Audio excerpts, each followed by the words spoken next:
Happy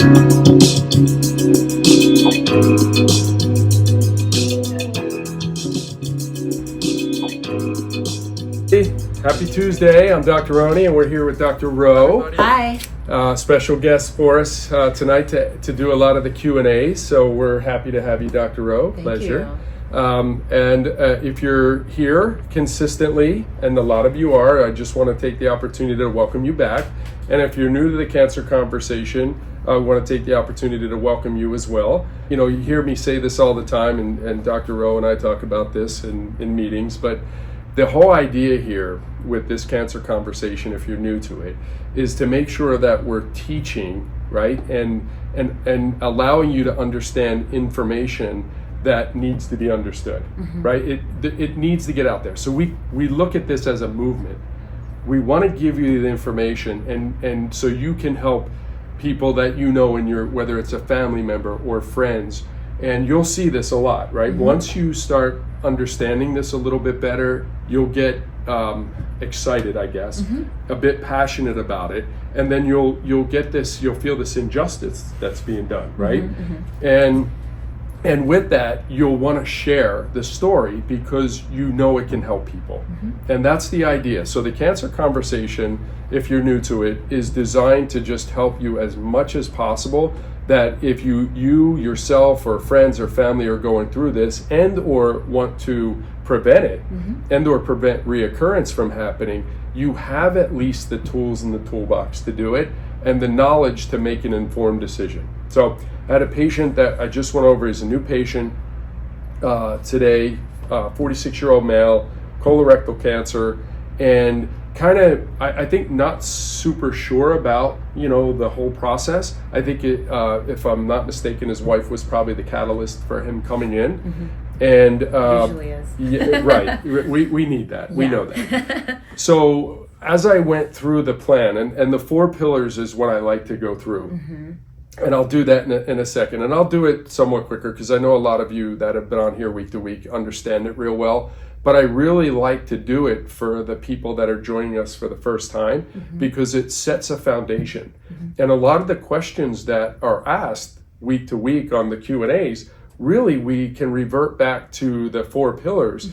And at least if you have that understanding, the questions are much easier, I think, to understand. And repetition is key. No. I love that you go over it every time. I know. I know some are probably tired of hearing it. I get it. I understand that. Yeah, but it is key. It just drills it in, and we actually end up remembering. Yeah, very, very true. And I think it's so important because when I'm downstairs working in the beginning, one of my roles in the clinic is after their initial consult, I meet with them because I want to make sure that they understand it, it's digestible, because a lot's thrown at them quickly, as you know, right?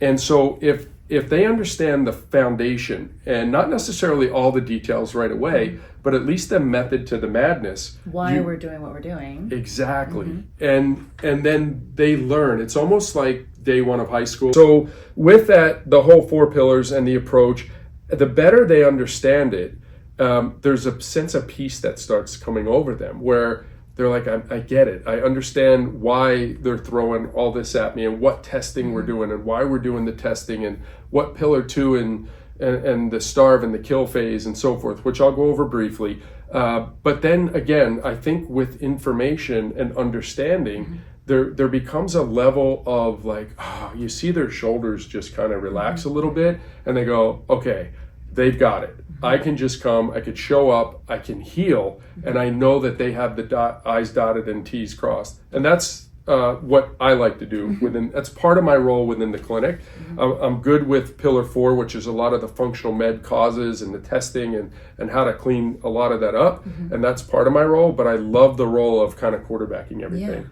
I think it's a good thing and for y'all to have. So, but the plan is the big part of this. So let's talk briefly about the 4 pillars. The first part is going to be the testing, right? So of course there's blood work that is done in the conventional world, and there are scans that are done in the conventional world, and we do those as well. The additional tests that we want to do to collect more data points, if you will, is going to be circulating tumor cell activity is a big one. There are more and more companies out there now that are doing this testing. So we have probably a good, I'm going to say about 5 to 7 companies that we really rely on.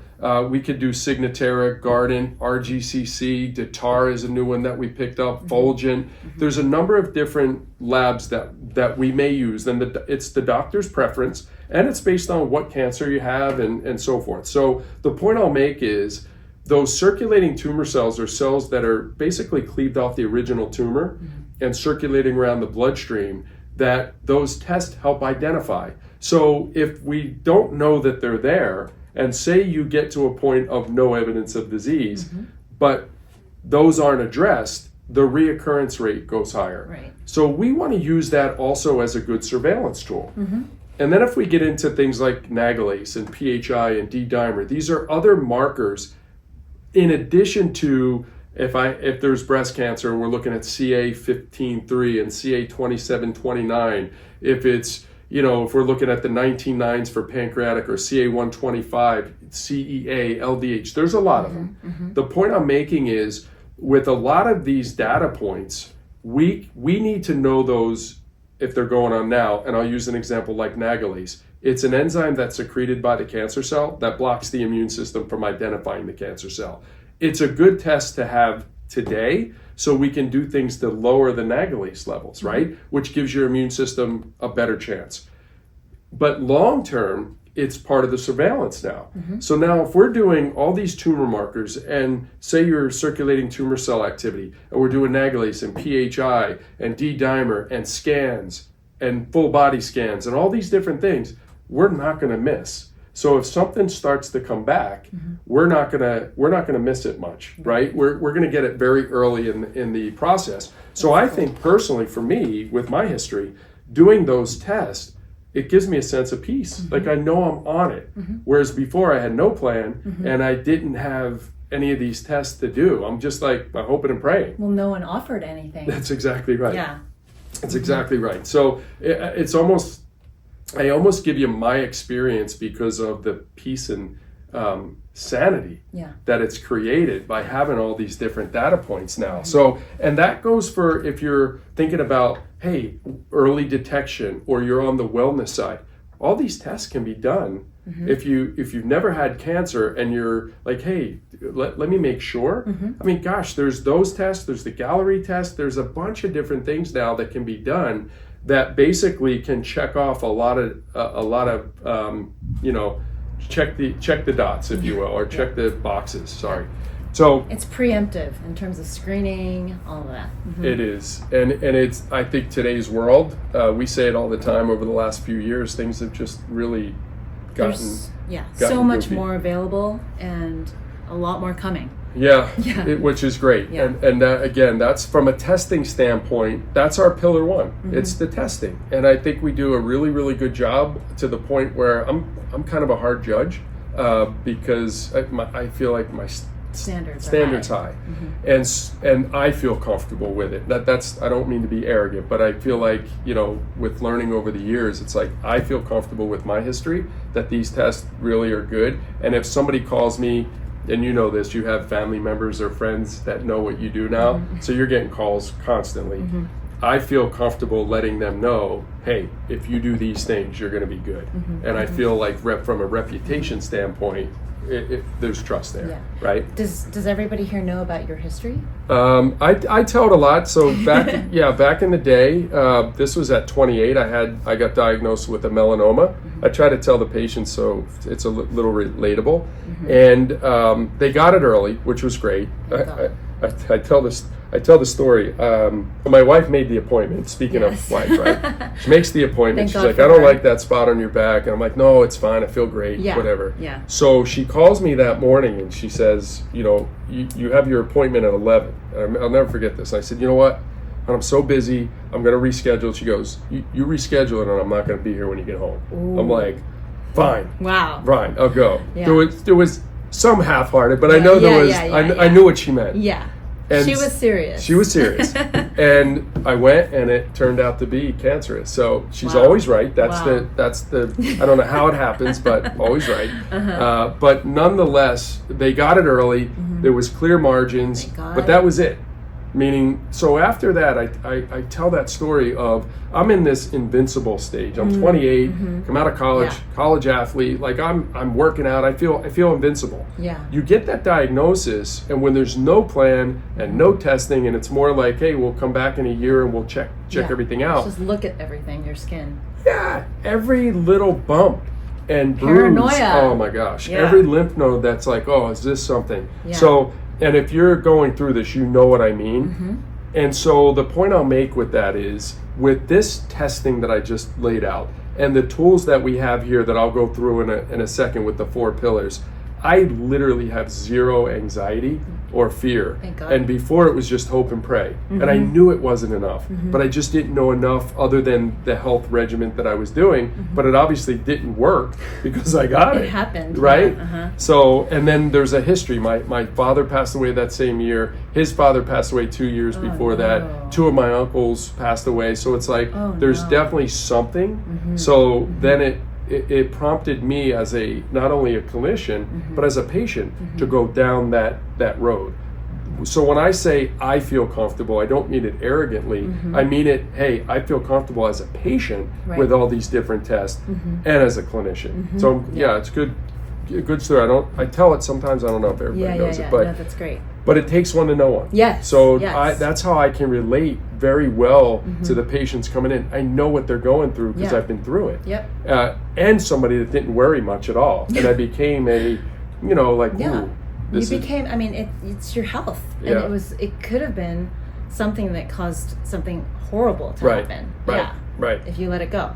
Yeah. Exactly. So, that the testing is a big part of it. Pillar 2, and I'll go through these somewhat briefly, is going to be the starving of the cancer and the killing of the cancer. So the starve phase is going to be your repurposed medications or off-label drugs, they call them. And these are drugs that help block the pathways, keeping it simple, that will feed the cancer cells. It could be metformin. The fenbendazole protocol is very big nowadays. Menbendazole, some of the antiparasitics.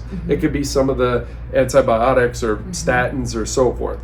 The point I'll make is some of those drugs are proven to block the pathways that feed cancer. Yeah. That's part of the starve phase. The other part is that Dr. Seafried, who was on a couple months ago, talked about starving, with pushing on the glutamine and pushing on the glucose and pulsing the glutamine and knocking the fuel source of the cancer down. So if you're starving and then you're knocking down, you're basically dropping, again, the feeding of it, which in his words, he feels like it slows the process down dramatically. No cure, right? Although he's seen some things, but nobody's going to say cure. But it knocks down the feeding of it, so it at least slows it down so the body has a better chance. And I think that's an imperative step in the process. The kill phase is going to be your chemos, your surgeries, your radiations, your immunotherapies. Here we do low-dose chemo. But it also could be, and I call those the atomic bombs, or the bombs. Yeah. But it also could be the grenades, which I consider to be high-dose vitamin C, and maybe hyperthermia, and some of these other natural remedies that have been shown to be able to create a cytotoxic effect, right? Right. The caveat to what to use is going to be, are the natural remedies enough ammunition to do the job? Though that's the caveat, right? So is hyperthermia plus vitamin C plus artesunate plus some of these other things enough? And I mean, it's probably been our experience that probably not with a lot of people, right? If not most. Right. I say it all the time. I said, look, we're conservative, but we're not naive. And, I think the exception is that cancer could be healed naturally, but I think the rule is it's going to probably need a little bit more oomph. Combination. And that's the marriage of the integrative model. Yeah. So when we're looking at, starving and killing, it gives you an idea, right, of those. And then we get into the hallmarks of cancer, the cellular, what happens to the environment. Number one, weakened immune system. So we want to strengthen the immune system. This is our pillar 3, by the way. Number 2, we want to oxygenate the tissues and the cells. Low oxygen, high acidity, hallmark of cancer cells. So oxygenating, lower the acidity, increase the alkalinity. Charging the cell, Dr. Tennant's research shows that the cellular energy, if you will, starts to decrease. and that's indicative of a diseased cell, which it can't heal well under those circumstances. So charging, we have the biocharger, the biomodulator. That's why we use those things. If you're home, ground. Get on the ground, get your shoes off, go to the beach, on the sand, go in the grass. All those things are going to help charge. And then the trace minerals and your vitamin levels are adequate because they're going to provide the mitochondria, which keeps that cell strong and producing what they call ATP, very healthy and strong. So point with that is start with the cell to change the cellular environment by increasing the immune system, by oxygenating, alkalizing, charging, and then getting that intracellular nutrition really, really high. That's going to change the environment that's conducive for cancer. So we go out of the gate really quickly with that with most patients that come here, right? That's our kind of our staple. Yeah. And then finally, the causes, right? There has to be reasons why this happened in the first place. And typically we're going to see your pathogens, right? It could be everything from bacteria and viral loads. It could be candida and mycotoxins, which are fungi. It could be parasites, metals, toxins. It could be the foods that we're eating creating this inflammatory response. It could be poor gut health. It could be poor detox. The list actually goes on. It could be stress. It could be poor sleep, poor water, EMFs. The list goes on. The point I'm making is it's not just bad luck, right? It's not just happenstance. There are physiological, biochemical, and metabolic reasons why this cell that I just explained, why it becomes damaged. And when it becomes damaged, especially the DNA and the genomes, those structures that take the cell through cell death, which is apoptosis, if there's enough inflammation, oxidative stress, and damage to those structures, that cell starts to replicate out of control as opposed to go through cell death.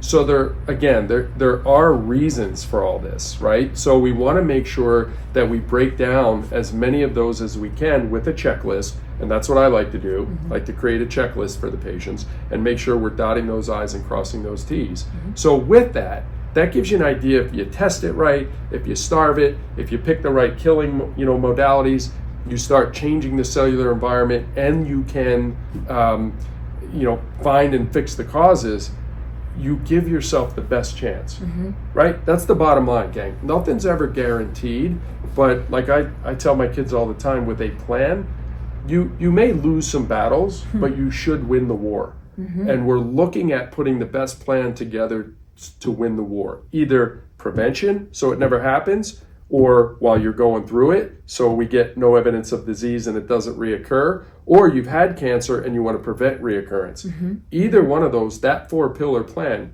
is the plan.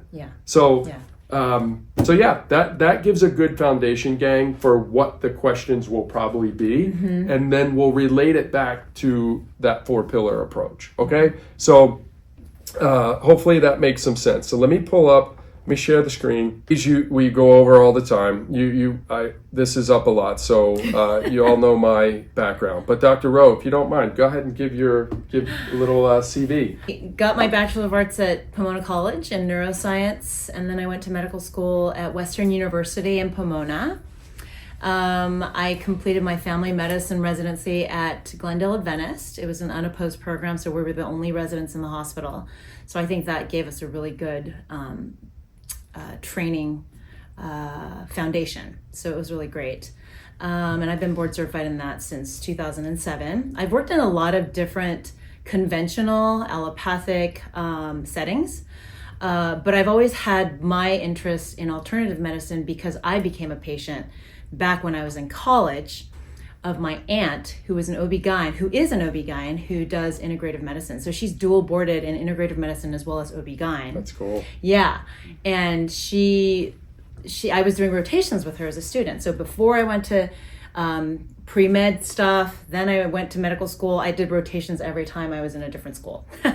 And so I had the benefit of learning from her, but I became her patient because when I was seeing her patients, I realized, hey, I have that. And she's like, well, you need to do this, this, and this. And so she had a 6-month wait list in Colorado for new patients. And she was great, and she still is there. I just am here. So she took them on as a patient using the conventional model if needed, and but then talked about causes. Yeah, she did surgeries. Yeah, right. She did everything that a traditional gyne would do, an OB-GYN would do. She delivered babies. Yeah. But on top of that, she worked on a lot of nutritional things with patients. Yeah. Did a lot of bioenergetic testing like we do. So that's how I know about the biomeridian, which Molly uses for the bioimmune here.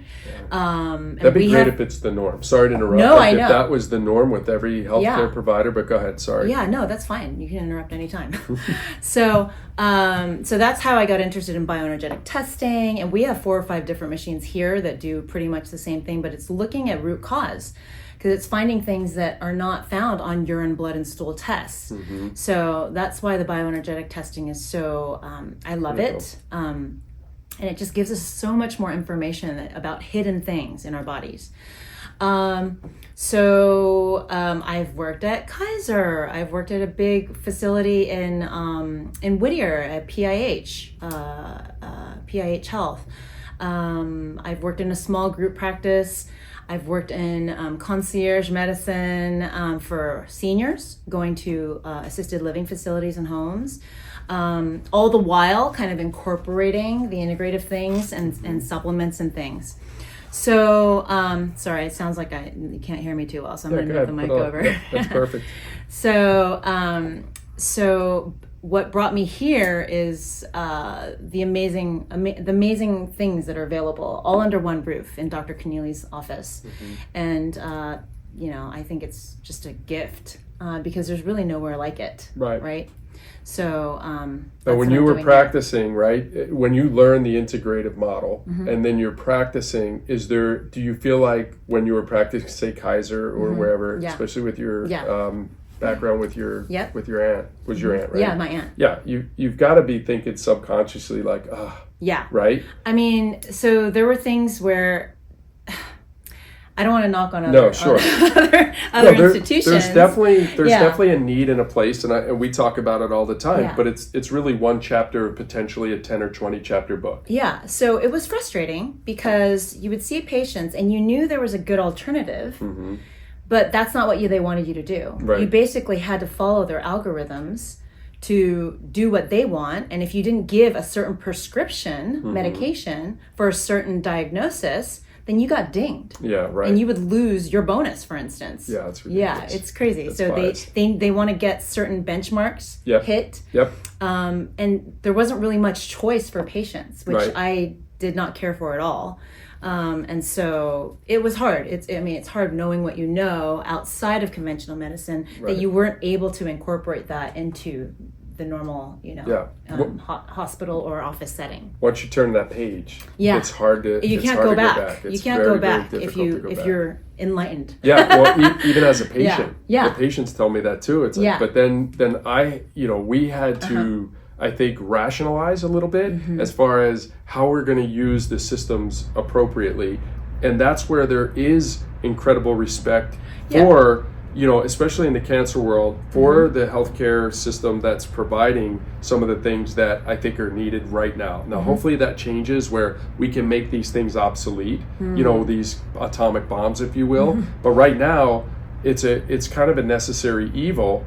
And so we respect it. It's like, okay, I'm going into that system, I'm going to respect it, I'm going to do what I need to do. But then again, not to be redundant, but spend the other time, energy, and money on the other 9 chapters or other 19 chapters of the 20 chapter book, if you will. Right. And to your point, right, that's the marrying of the two that I would assume here, like you feel much better about yourself almost on like it resonates better. Yeah, I'm working with truth. Truth, yeah, no, right. Love it. It's truth, and it's something that, other people ignore, unfortunately. And there are people in the profession who really want to ignore the benefits of a lot of what we do. So my experience with cancer comes from my mother-in-law first, who back in 2005 was diagnosed with cholangiocarcinoma. And she went to, I'm going to name the names, UCLA, USC, Loma Linda, Stanford, all the big name hospitals. She talked to everyone she could possibly talk to, and everyone told her at the end, Stanford told her, take a nice 4-month vacation and say goodbye to everybody. Wow. Right. She's still alive today. She was diagnosed in 2005. Cholangio is a really bad cancer. Right, sure. Because once they find it, you usually have micrometastasis. And she did. The year after her gallbladder and liver, 2/3 of her liver were taken out, it came back to the liver. She had to get radiotherapy there. Then the year after that, it spread to her lung. She had to get a lobe of her lung cut out. And then a year after that, it came back to another lung. Wow. So she's had 9 cancer surgeries since the diagnosis. Wow. But early on, we got her on some of the things we're going to talk about, because I saw some questions about proteolytic enzymes and systemic enzymes. Yeah. We got her on different supports for her digestion and her gut. Yep. She's still working on parasites today, Mm-hmm. because those come and go, unfortunately. So we did a lot of alternative on top of her getting the surgeries, on top of her getting chemo, although the chemo, really everyone told her nothing was going to work. That was the sickest she ever was when she was on chemo, 3 different rounds. Yep. And she changed her life. She started juicing. You know, it is her second full-time job. Sure. So, and that's true for all of our cancer patients. This is a full-time job. It is. To stay healthy, to be healthy and stay healthy. Mm-hmm. So I applaud everyone who's trying to do this, who's trying to work on themselves, and who's trying to do anything beyond the conventional, because it takes so much work and time and effort, resources, support from family, because this is very difficult. Yeah, so the time, energy, and money part of it is, you know, we always talk about if it's possible to look at it from an investment standpoint, whether that's here or somewhere else, gang. Right. But the investment of time, the investment for that outcome. Yep. And, you know, unfortunately, you know, we've been taught even growing up, it's more of a passive type of paradigm where go to the doctor, they're like, here, take this, you go home, and that's it. You know, it's passive, and it's still passive. This is active. You've got to literally, you know, implement. I mean, we might be the navigation, if you will, but you're driving the bus. Right. You know, and that we know that's not easy. But so it takes that commitment, and it takes the time, and it takes the energy, you know, and the money, and all of it. And we totally get that. So great point. It's like you just being on here for this learning. Yeah. That's what it's all about. Yeah. It's like, hey, let's learn. Yeah. It takes commitment. Yeah. Yeah. Yeah. Awesome. Yeah. Awesome. So then there's a couple more things in the family. Go ahead. So then my dad, he had a massive hemorrhagic stroke in 2013. Right, I remember you telling me that. Yeah, and then he miraculously survived that. So that's a whole different story. A second, same spot, hemorrhagic stroke at the brainstem, which they said he was going to be brain dead, and he survived it. But 2 weeks after my dad was in the ICU for that second stroke, my mom was diagnosed with lung cancer. Wow. So my mom had lung cancer. We went through all of the treatment with that. She did have surgery. She did have chemo. But thank God she had the gene mutation EGFR, so that Tagrisso, which is a drug, a chemo drug, basically immunotherapy drug that targets that gene, is keeping her alive. Yeah, so she's living with stage 4 lung cancer, because the next year, before she was eligible to take the Tagrisso, it had to go somewhere else. It had to be a stage 4 diagnosis. Oh, so it went to her brain, right. Yeah. Oh my gosh. and then they said, oh yeah, you could take the Tagrisso, even though we knew it was going to work for her before that. Okay. So she has lung cancer stage like 4. No, so apparently they have started changing that. Yeah, but, I mean, my goodness. Yeah, but not everywhere. And then, so she has stage 4. My dad, unfortunately, while he was in the nursing home, long-term care, because of the second stroke, he kept getting UTIs, and no one. And you know, I feel a bit of guilt over this too, but no one ever checked, even though he had a cystoscopy that was normal. So I thought he was okay. No one ever checked again to see that he had bladder cancer. Oh, geez. So he passed with bladder cancer just before COVID in 2019. Oh. So that was my experience with cancer and being on the patient side, because I was their patient advocate and so caregiver. You went down even the rabbit holes to on your own, even without, you know, a lot of this. Yes, there's books and there's teachings and there's classes, but I'm telling you, a lot of this you learn as an advocate or a patient yourself, or whatever, and you Yeah. just keep going and going. And the good thing for us, we have resources that we can go to as opposed to just Google, Right. you know, which is great. That's why I Right. love being here. We Yeah. have these, you know, access to research, and we have access to some of the brightest minds in integrative oncology or integrative medicine that we can utilize too. So we're lucky in that regard for sure. So a lot of personal history, right? Which I think it takes one to know one. Right. Even when we hire, I asked them, look, you know, have you ever had a personal experience with this? Because I think it matters. Yeah. You know, with empathy. Yeah. You know, and then it's more than a job. It's people that really want to make a difference because they've been through it, and it's tough. It stinks. You know. So anyway, all right. So the center, we talk about that all the time as far as where we are. Yeah. I'll go through some of the wellness things that we do now. I think that's a huge thing over the last couple years. It's my kind of what I'm working on and pushing and emphasizing is let's get you in on the front end, and let's make sure we're doing a lot of these tests, you know, these early detection tests, and then we're doing a lot of the cause testing. And the light went on probably with COVID. Honestly, like, wow, I have to do more, meaning I have to look deeper. Even though I feel well, I feel healthy, I've done a lot of things. I just think it's time for everybody to take that next step of some of the things that could create wellness. So we'll talk about that a little bit. Okay, so Q&A, let's start. So the best way to prevent cancer reoccurrence, phenomenal, leads us right in. So honestly, the 4 pillars is the way. That's the key. It's the key. So if we do the right testing, right, surveillance. Yes. So you get on your surveillance routine of, say, every, you know, some are going to be every, say, 2 months. It depends. It depends on where you're at in the stage. But say some are every, say, month to 2 months, then some are every 3 months, some are every 6 months. But the point I'll make is if we have, say, 10 data points that we're looking at, plus mix in scans and things like that at certain intervals, we're not going to miss much on the surveillance side. I love that part. The second part is to make sure that we are working on the cell.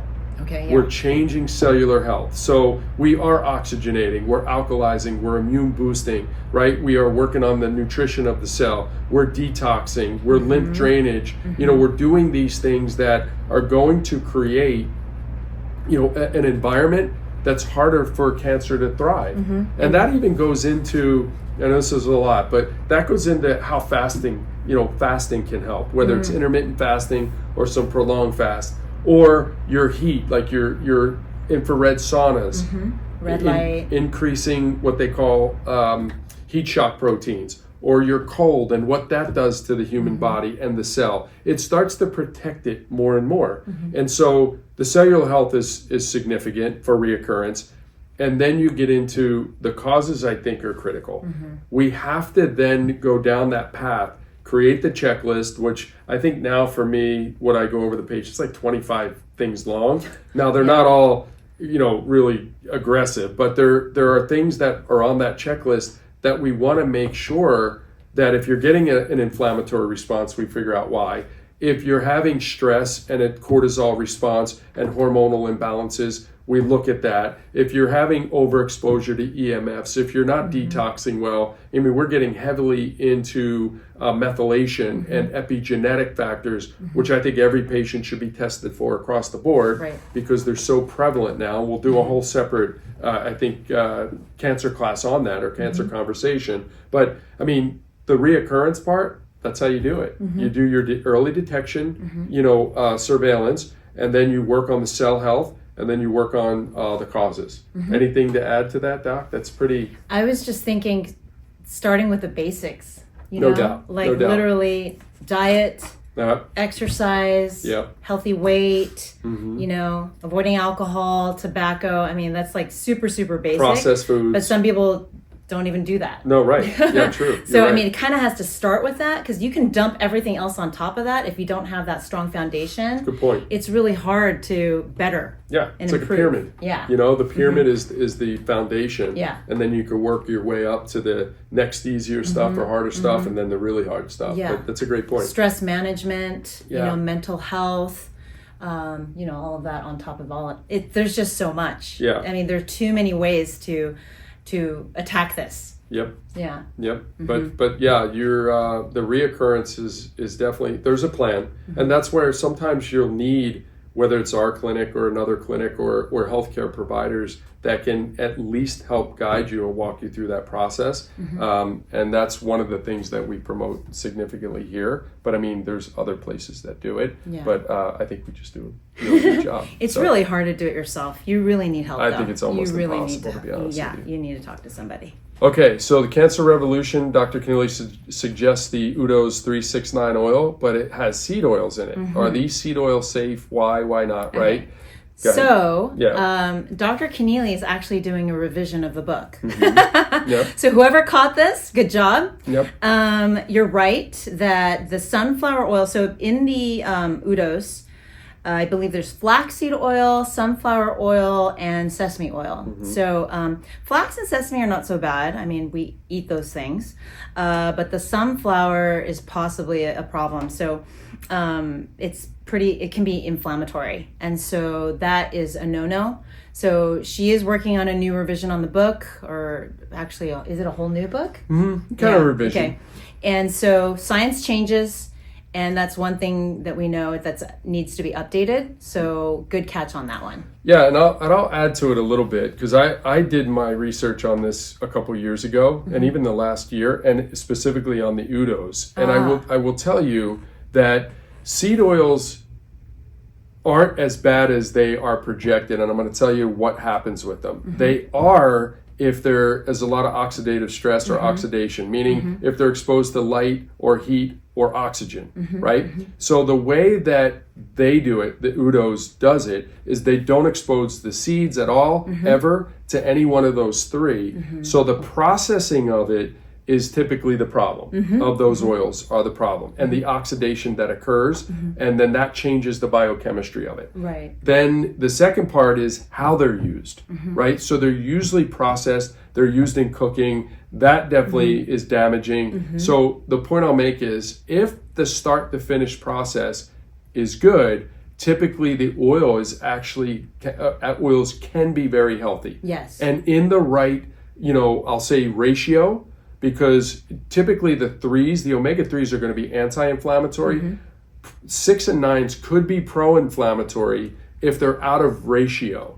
And the Udos does, I think, a good job of keeping the ratio, and then making sure that the way they take the seeds from start to finish are not exposed to light, heat, or light, heat, or oxygen, which creates the damage to them and change the molecular structure. So there could be some good things with that, for sure. But again, the seed oils can be a problem, don't get me wrong. And the way they're usually done, they are a problem. So that gives a little bit, I think, maybe deeper insight to that question. So do your due diligence, whatever company you're using from a seed oil standpoint, they can be okay, unless they're the way they're manufactured, if you will, or processed and or used by you. That's where the damage comes in. So what you're saying is that this is a more balanced blend. Yeah. Because some people still need omega-6s. No, And exactly. that can have some really good health benefits too. Exactly. But in general, it's cold pressed too. That's That's a good right. one. Yeah, they when I did the research, and this Udo is the guy's first name. I don't remember the last name, but so it's named Udos. But he, just like when I was reading this about, and this wasn't too long ago, after Dr. Seyfried was on, Dr. Seyfried said, hey, there's very few scientific literate people. I felt like this person understood, why the seed oils are bad, and then worked to make sure that if he's putting them in there, it's getting the best of those. And that's, I felt like his research was really, really strong, as opposed to just saying, hey, they might be bad. They could be, but getting a deeper dive. So I'm pretty good with this one. Okay. But again, we'll see what the revised version is.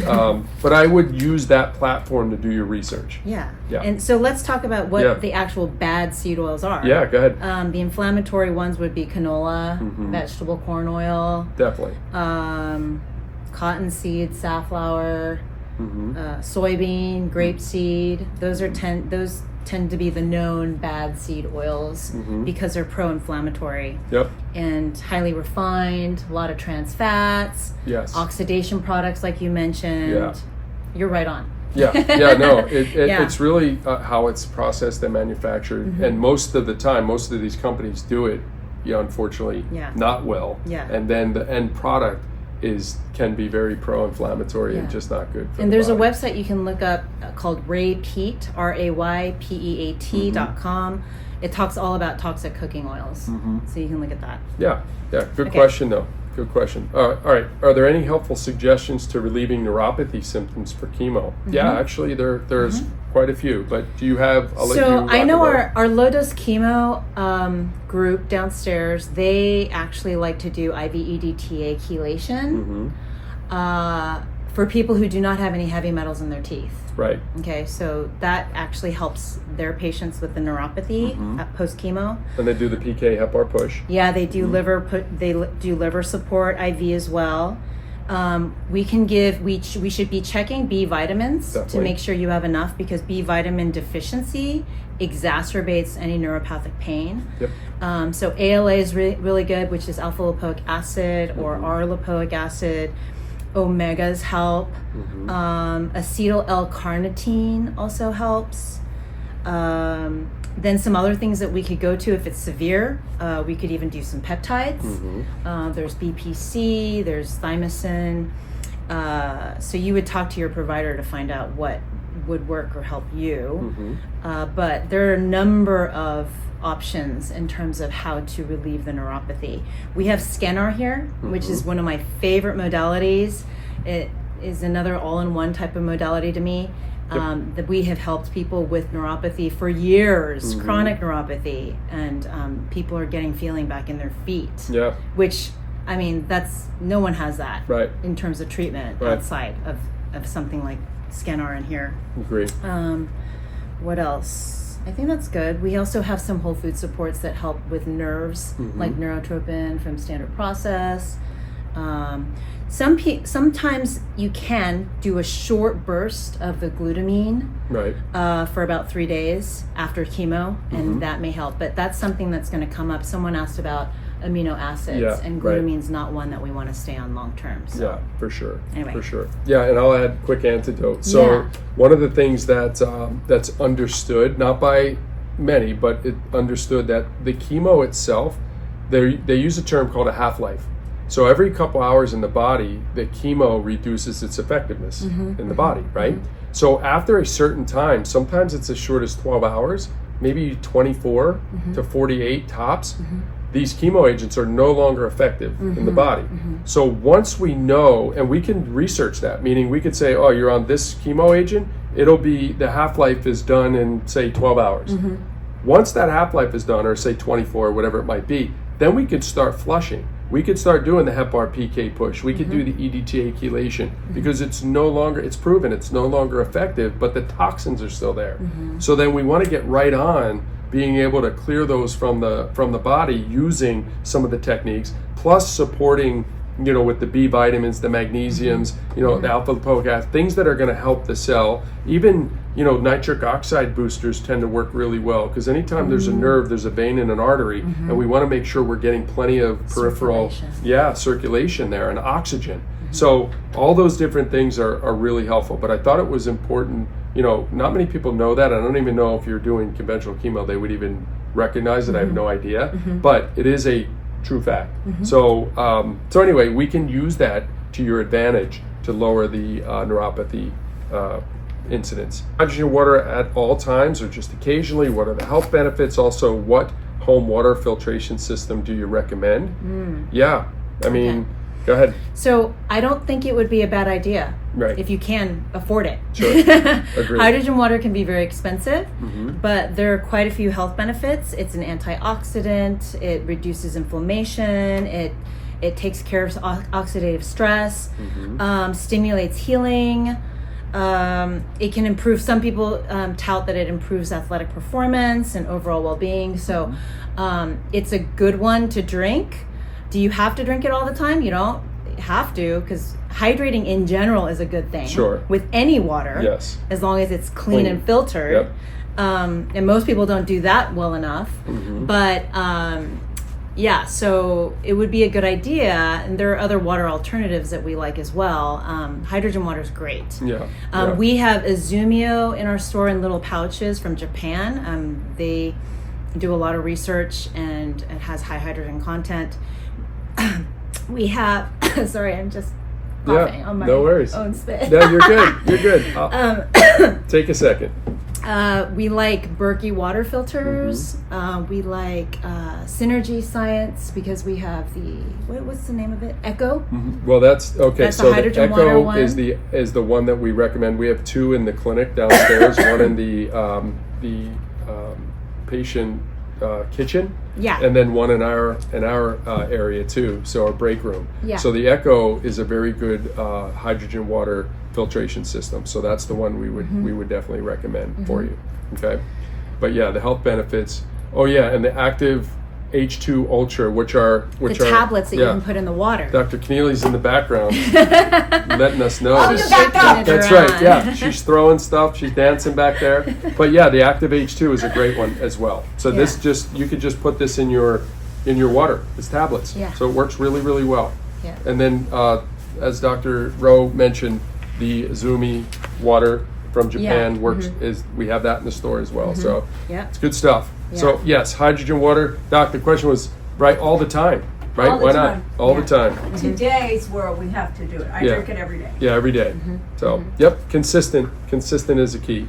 Yeah. All right. And it's great on your skin. It is. Yeah, it's true. Okay. We've had people heal from burns on that, and all kinds of topically things. applying the hydrogen water. So good point. So I had Brandy I have some precancerous cells on my forehead. So she did the laser treatment on it. This was about a month ago. And then I ran into Yukari, and Kari gave me 2 of the Izumi waters. And she said, just dab pour it on. Yeah, pour it on, Yeah. So I'm in there like in the shower like flash dancing. I'm just pouring it on, and it definitely healed very quickly. So and she has Yukari has before and after, just a ton of them. A lot of on the pictures. benefit of just putting that on your not just drinking it, but for the skin. So yeah, hydrogen water is very, very good. Okay, so next question. I was just diagnosed with breast cancer stage 1B, grade 2 lobular carcinoma. My functional medicine doc thinks it's not cancer but parasites. There's a lot of research on this, and the term pleomorphism was all over my path report. Thoughts? Okay. So, yeah. So in pathology, pleomorphism talks about variations in size, shape of cells with in tissue, and it's usually seen in cancerous tissues. High degree of pleomorphisms are associated with more aggressive malignancies. So it's not a good thing to see too much of that on your report. Sure. And it's used as a criteria for grading tumors. And so when your functional medicine doc says it's not cancer but parasites, I would disagree. The path report has looked at the tissue. It's been diagnosed as breast cancer. Is it possible that something started from a parasite infection? Yes. I want to give you an example. My mother-in-law with cholangiocarcinoma, she had a parasite fluke scar in her liver. That's where the cancer started. Right. So And we see that that's not atypical, by the way. But go yeah. ahead. So parasites can trigger Yeah. the formation of cancer potentially. Yeah. So that's a possibility. Yeah. And you should be taking care of parasites if you have them, but that doesn't mean you don't have cancer. Yeah, and I'll go a step further because this is I had a family member actually in the last couple of years, very similar, and I'll tell you what we did. So not only you have this pathology report right from a biopsy, but what about going down the road of doing liquid biopsy, right? You could do the TAR test, their Guardant test, or RGCC, or any of those, number one. Then you could do all your tumor markers, 15-3, 27-29. Then you could do Nagalase PHI. Then you could do breast imaging like the QT imaging, or Pronuvo full body MRI. I mean, look, that's a the functional med doctor, honestly, not good or bad, could think whatever they want, but I don't go by emotion. I go by objective quantification of the data. Yeah. So if you put those multiple data points together, I guarantee you that picture is going to be painted to exactly what's going on, and you won't have to guess, right? That's the way personally I would do it. I would follow that up if there's any gray area with a lot of different data points. And like I said, it starts as a blank slate where you're just like, all right, we have this canvas. All of a sudden we get all these data points. That thing will fill in with very little question, if any. So more testing would help you tremendously. Yeah. But yeah, I think with that pathology report, I mean, I think it's close to a slam dunk. So if there's any question that you doubt the path report, you can always have somebody else look at it. You can take it to another pathologist, have them double check, recheck, and make sure that they agree that this is actually a breast cancer. Yeah. I think that would be important to do just for peace of mind, so that you're not swayed and then add one these way or other the 10 other. things in, because Yeah. the other 10 for sure. things, I'm telling you, For sure. regardless of that, Yeah. the other 10 things they're gonna tell you 100% what's going on. Yeah. Right? That you just Right. line up data point after data point. It's after all data. corroborating the It's same corroborate- thing. that's exactly yeah, right. You're exactly right. Yeah, confirming things. That's it. So Yeah. that's our strong recommendation right there. Yeah. For sure. Let's see. Let me go here. So lumpectomy and radiation 3 years ago for breast cancer stage 1. RGCC result just came back with a score of 2.2. What would you look at as a good proactive course of treatment? Good. Everything you just said. Everything I just said, because this is Yeah. actually also this family member, lumpectomy, 3 weeks of targeted radiation, and then basically did all the things that I'm telling you that we've done. And then the first year after, everything was clean. Second, not too long ago, probably November-ish, the RGCC came back a high for the first time. Oh. And then you're like, okay, what's going on here? So then we did the tumor markers. Yeah. I'll tell you exactly what we did. We did the tumor markers. She did an MRI, breast MRI, then did the QT imaging, which good. then did all the other markers too, because it wasn't clear if it was from the same cancer. It was at some epithelial cell origin, but it was a little ambiguous. So we did all the other markers, the 19.9, CH125. We did the Gallery test. Again, MRI. We did everything. Everything came back clean. Oh, good. 100% clean. So now we're with that. The testing to follow up is probably important, right? As well as the imaging. And then with that, then you get going on pillar 3, right? Which is, well, let me back up. Let's make sure that it is or isn't something, right? And that's all the objective data that we just talked about. And then we get into, hey, let's get the immune system going. Let's make sure that we're oxygenating and alkalizing and detoxing and lymph drainage and all those great things.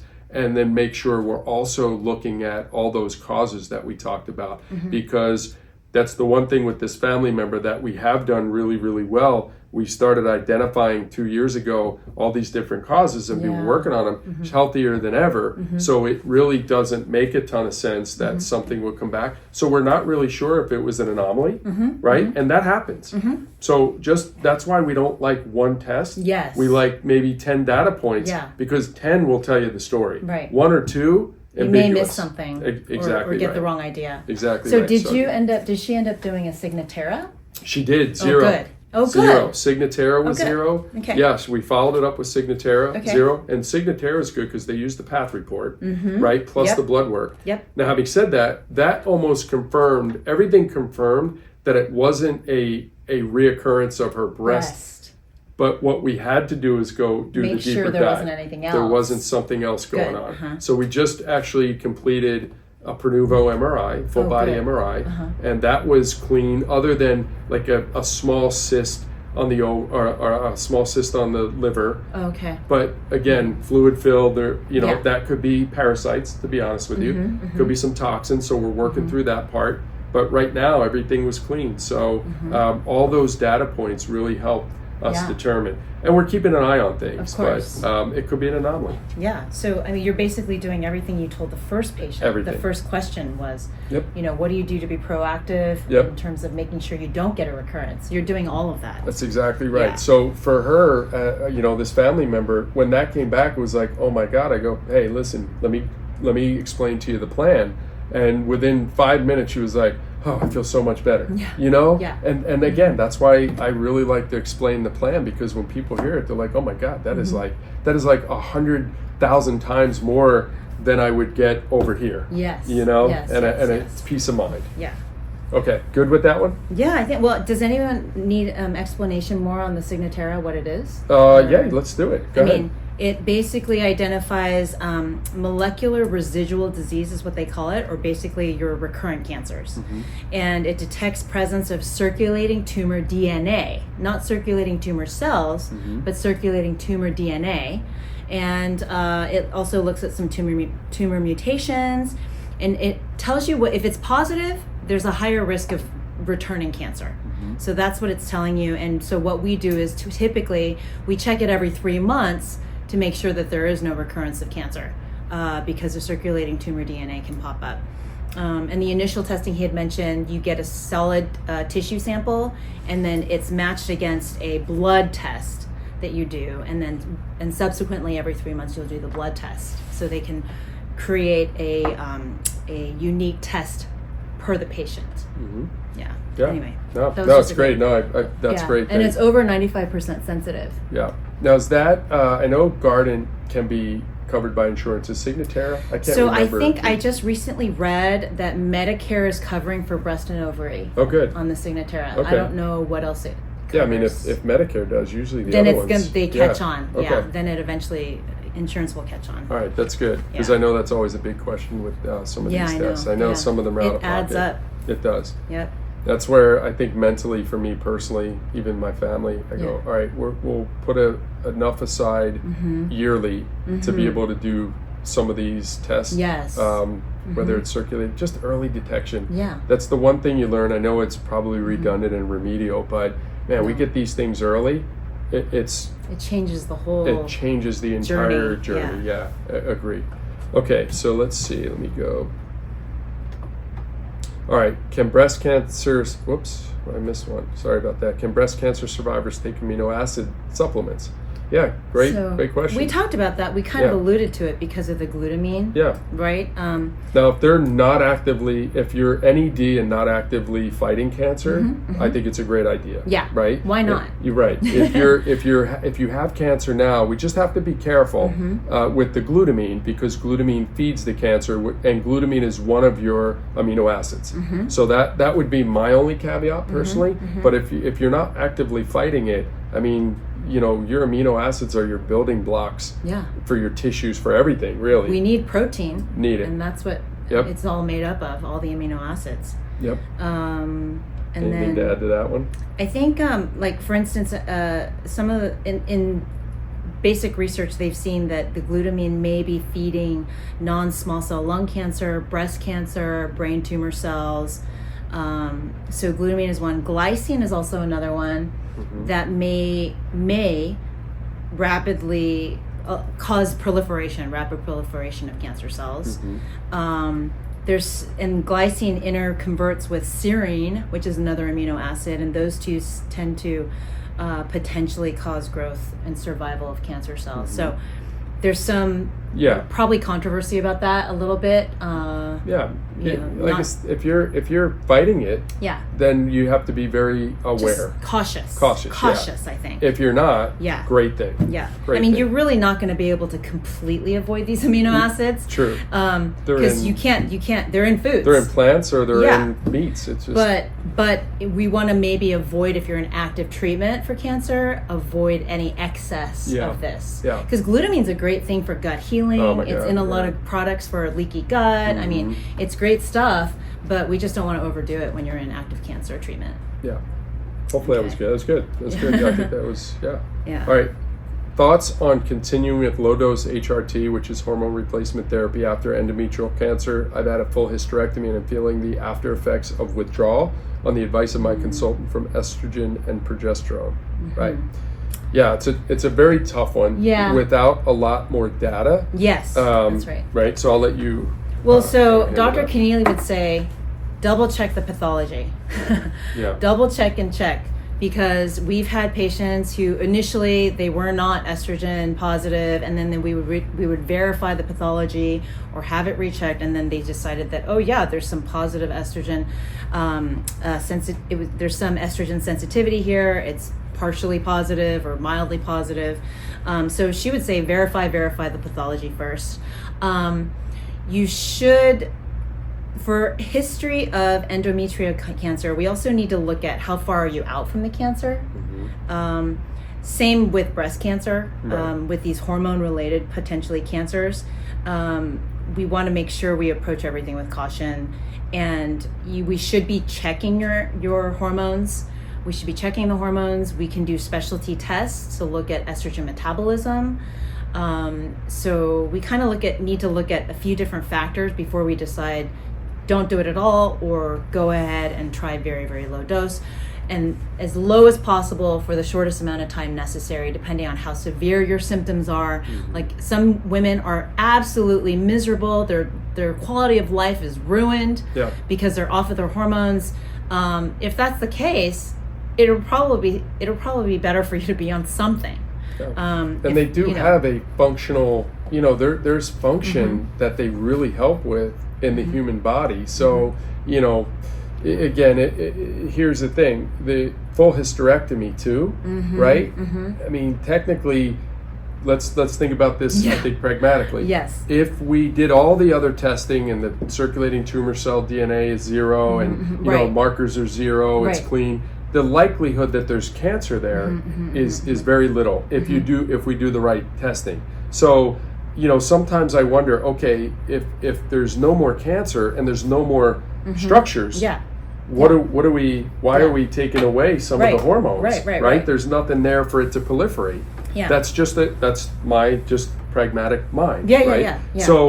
So again, then what we could do potentially is go down the road of, say, a Dutch test. A Dutch test is looking at all of your hormones and the metabolites. Yes. Estradiol has 3 different ones, 2, 4, 16 hydroxyestrogen. We can look at how those are. We can look at your methylation pathways. We can look at your hormone clearance pathways. And then we can really get more of a deeper dive into how you're processing some of these hormones too. And if all that looks good, then there's a decision to be made from that extensive data. Yeah. Are you willing to try? Yeah, exactly. There is a risk. Right.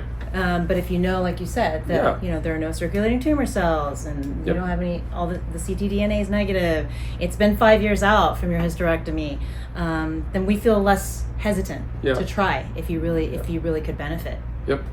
There is definitely a belief there that those hormones really help in a lot of ways. Yes. So I think the proposition would be, after doing all the due diligence, does the benefit outweigh the risk, or the risk outweigh the benefit? Right. That's the proposition. But I think there's more to the story. To be able to give you a direct answer. Right. There. Yeah. You need to talk to your doctor. Yeah, for sure. And somebody well versed in this integrative in oncology hormones. world, in hormones, as it relates to cancer as well. So, because I think in the standard of care, in the conventional, it's really not good or bad. It's just they have their mindset. Yeah. And that's it. And they're using synthetic hormones, which actually cause bad things like heart disease and breast cancer. Great point. But the hormones that we use are bioidentical, and those safe hormones will not cause breast cancer. And there's actually a book called Estrogen Matters, written by an OB-GYN. If you want to read that book, it talks about how estrogen really doesn't, the good estrogen really doesn't cause breast cancer. Sure. And then there was also a cancer conversation, I think, Dr. with Jen Simmons. I was going to mention her. Jennifer Simmons. So if you guys want to watch that again, she gives some good information. Breast She's a surgeon. Yes. Surgeon, and turned like a Dr. Keneally, integrative oncology, and she's very adamant about the research and what it shows. Now, I'll have to, I don't want to misquote, but I know she was talking very much about breast cancer, but she may have talked about endometrial, uterine, ovarian as well. Yeah. I just can't remember. Right. But Because those are the hormone sensitive ones. Exactly. So hopefully, I mean, we can't give you a direct answer, but that'll give you an idea of what roads to go down, because there's really more answers that could be gotten that lead you in a direction. Okay. All right. Rectal ozone help get rid of circulating tumor cells. I think it's certainly a tool in the toolbox. Yeah, I think indirectly, yes. I mean, I don't know that it directly kills circulating tumor cells, but what it's doing, ozone is actually improving oxygenation, activating your immune system. So it's all good stuff, and it's changing the terrain that Dr. Kennedy talks about all the time, the terrain, so that the cancer can't survive well. Right. So in that sense, indirectly, yes, ozone will help you get rid, I think, of circulating tumor cells, but does it directly do that? I don't know that I could say that. Yeah, I agree 100%. The idea with these circulating tumor cells as well, or any cancer cell in the body, if your immune system is working really, really well, if the cell environment is oxygenated and alkalized and doesn't have the environment conducive, our body should technically be able to get rid of this stuff, right? That technically. Yeah, you're helping your immune system to work the way it should. So when you use things like ozone, whether it's rectal or you're doing IV or you're using EBU or whatever it might be, and you're increasing your immune, boosting with vitamins, high dose vitamin C or supplements or whatever it might be, you start layering these things,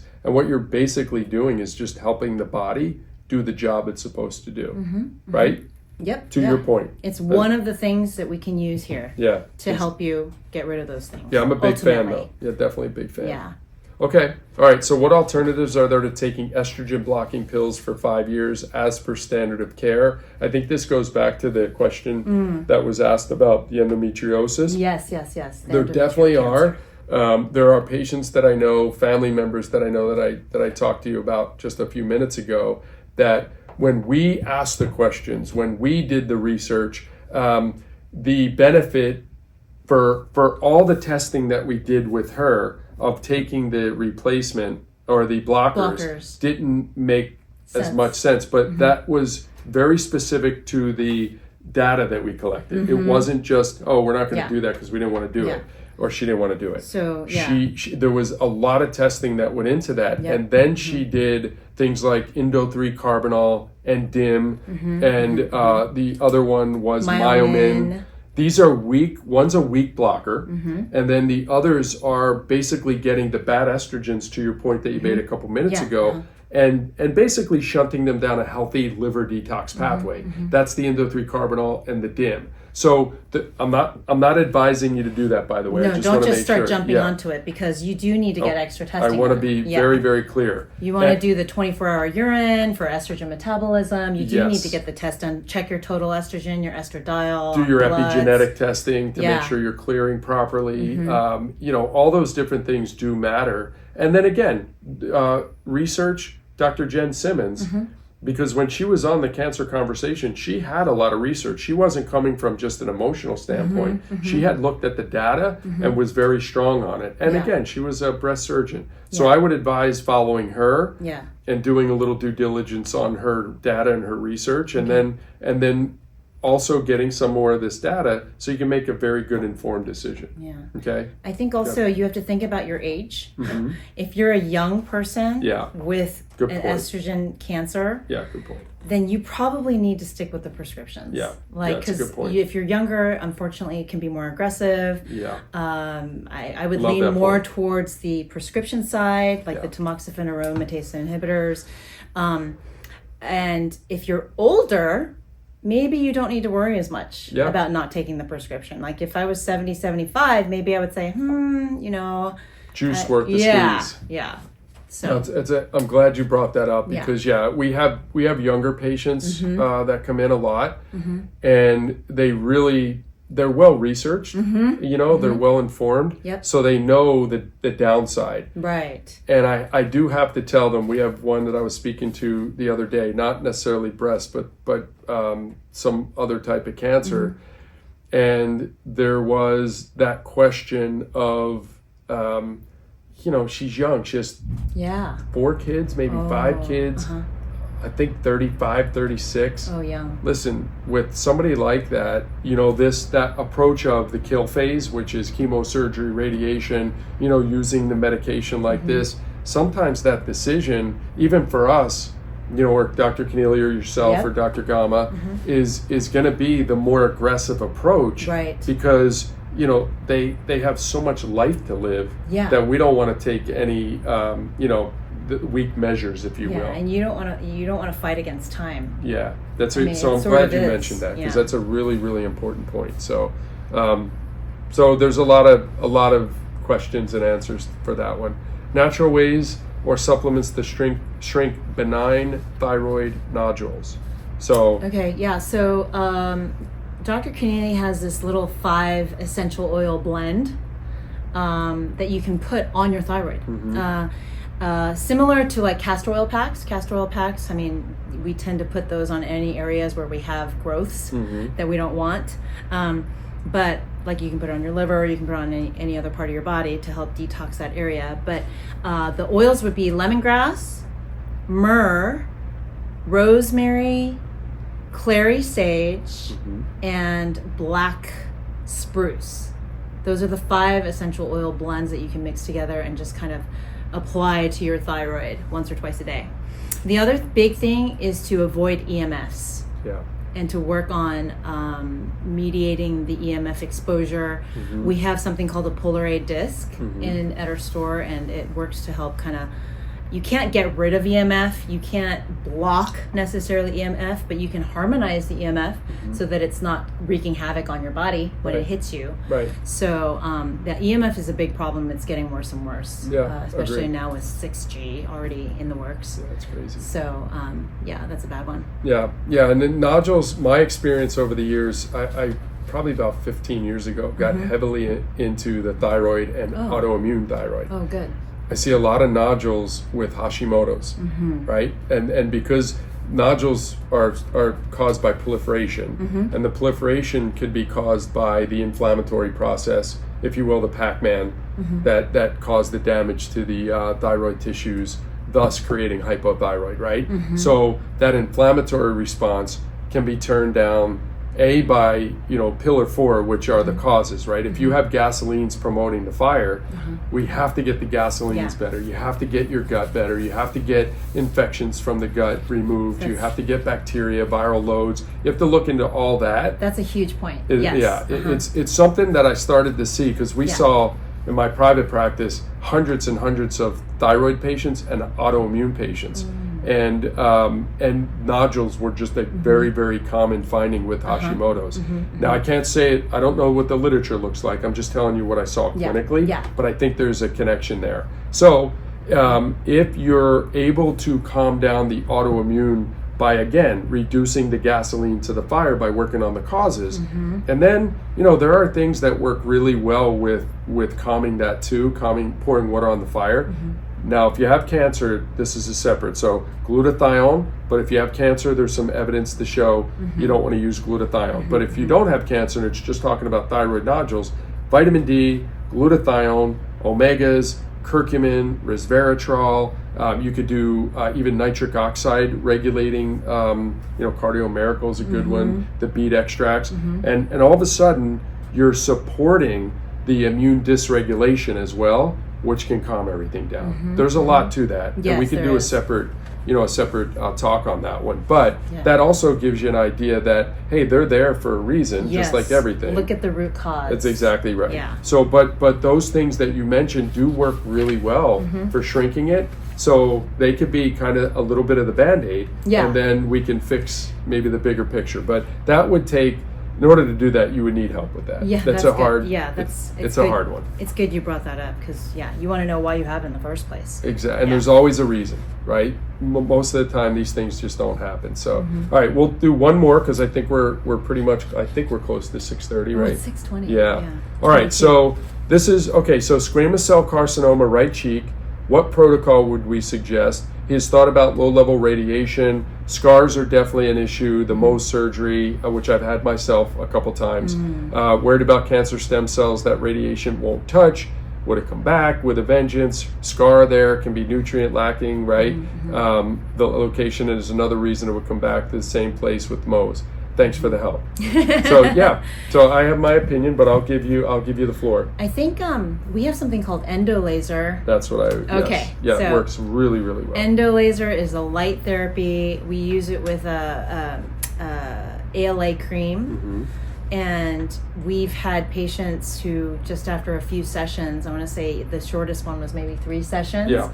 And the squamous cell carcinoma was gone. Yeah. I mean, obviously, you want to look at the size. I mean, it may take a lot more sessions. Who knows? But that's something you should maybe look into as an option or alternative to surgery. But if that doesn't work, definitely go to surgery. Yeah, but and the Mohs would be that backup for sure, in my opinion. Yeah, but I will tell you, I had a basal cell on my scalp, and it's so interesting here that we work in this stuff. We're here every day, but we can't actually be patients. It's very difficult. It's hard. It's There's very no time. difficult to be patient. We're busy. So I'm going through and I'm like, I know I want to do the endo laser, get rid of this, and I'm like, you know what? I have to get rid of it. I just went and had the Mohs surgery, and it took a chunk out of my head, anyway. Yeah. I'm not going to go that route again. Okay. If I have one, I will definitely do the endo laser, and I've seen it work multiple times with squamous, and it leaves very little residual. The endo laser actually works on things like cervical cancer, right? So if they have HPV-related cervical cancer, gone. Yeah. And we've seen it multiple times. So that's the one that I wanted to start with, but it was like day after day, and we couldn't connect. You would need multiple treatments, and this was like one and done for you. Yeah. Now, having said that, to your point with the endo laser, even if you did that, we'd still want to do circulating tumor cell DNA. Yeah. We would still want to do some of these other tests, to your point, where we know that we're looking at causes. And I will tell you, with skin, I've done a lot of research on it. Candida's a big one with skin. There are things that will contribute to somebody having skin cancer. So there's more priority list from causes that we would start to look at as well. It's not just sun damage. Yeah, exactly. Exactly right. There's way more to that story. The sun, I think, accentuates what's already going on. DNA damage, but Exactly right. So the endo laser called PDT, photodynamic therapy, would be good. ALA cream is put on there. The endo laser stimulates that, and it works really well with killing those cells. And pretty permanently, as long as we look at everything else, as we talked about in the 4 pillars, that's a good solution. Yeah. So and it heals up like you had a scab there, right? It kind of looks like just like a little hyperpigmented spot, and over time it fades. Put some vitamin E and some things on it. It works really well. So that's our answer for that one. So we'll some of these we'll put on the next time, gang. I don't want to, we're getting long, so I don't want to hold you up too long. And I know you all have probably dinner and everything else. And some of our answers already answer some of those questions. They do, but we'll definitely put them on for future. Okay, so I always go over this because we get a lot of calls. So if you are active cancer and need some help, 949-581-4673 or HOPE. That's the number. Vicky's the one that can help you with that. CancerCenterForHealing.com is the website. You have down below here, you have your Center for New Medicine. This is if you've been cancer-free for a while and you're looking to prevent reoccurrence, or you're a wellness patient wanting to prevent it. Then you call Miles at 949-680-1880. The CFNmedicine.com website's really good. You have the hyperbaric oxygen chamber number there if you know anybody that needs that. And then the Perfectly Healthy store with their website is also there. A lot of our supplements can be ordered. Obtained, yes. Great word. Yes, perfectlyhealthy.com. Okay, gang? So listen, thank you for being here as always. Thanks for being, I guess a beacon of light, because you'll get this information, you'll be able to share it and give people just hope that they're not getting in that conventional, model of that one chapter of the book. Right. So share the message, share the info regardless. We do a great job here, but regardless, it's not necessarily the movement for just the clinic. Everyone should know. Yeah, everybody needs to know to have create the most informed decision. So, okay. Have a great week. Have a See good you in a night. couple. Take care. Thank you, Dr. Rowe. Yeah, blessings to you all. Bye.